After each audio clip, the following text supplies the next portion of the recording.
देखिए, किसी भी धर्म के नाम पर कोई भी रियायत देना किसी को, मैं समझता हूं ये अच्छा नहीं है। धर्म के नाम पर रिजर्वेशन भी नहीं होना चाहिए। धर्म के नाम पर कॉन्ट्रैक्टर को रियायत भी नहीं देनी चाहिए।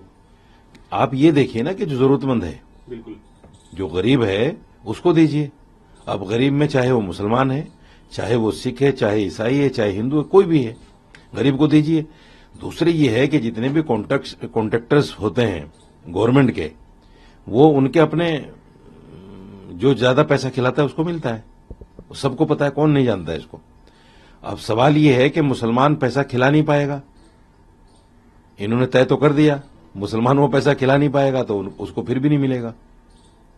ऊपर से लेकर नीचे तक सड़क का कॉन्ट्रैक्ट हो या किसी भी चीज का कॉन्ट्रैक्ट हो, आप ठेकेदारों से पूछिए जाके, अगर 100 रुपया वहां से मिलता है तो जिस टाइम वो लगाना शुरू करता है उसके हाथ में सिर्फ 10 रुपया होता है।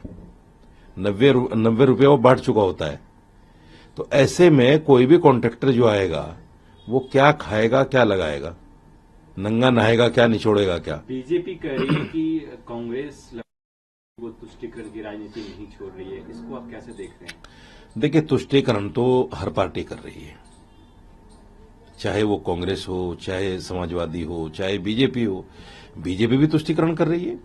अब ये जो संभल को लेकर ये वो जो कुछ हुआ है, वक्फ बिल को लेकर जो कुछ हो रहा है, ये सारा कुछ क्या है? ये तुष्टीकरण ही तो है। ये इल्जाम दूसरे पर लगा देना बहुत आसान है कि साहब आप गलत हैं, लेकिन अपनी तरफ भी अगर आदमी देखे तो वही चीजें नजर आती हैं जो सामने वाले में।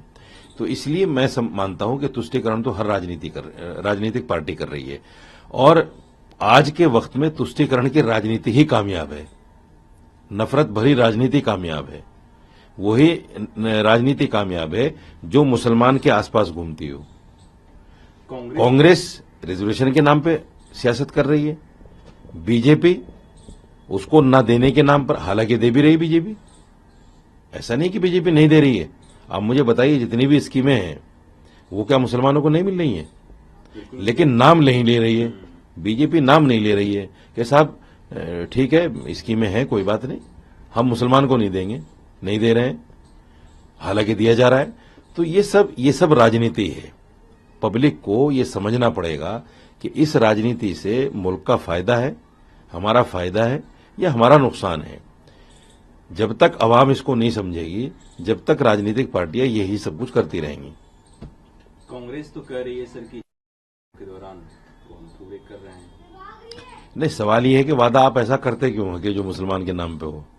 ये सबसे बड़ा सवाल है ना। तुष्टीकरण ही हुआ ना।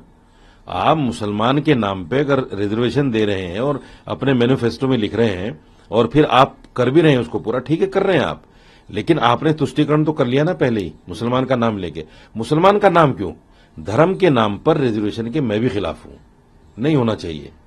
आप जैसे राजीव गांधी ने कहा था कि मैं हिंदुस्तान के उस आखिरी आदमी से शुरू करना चाहता हूं जो बिल्कुल गरीबी रेखा के बिल्कुल नीचे जी रहा है।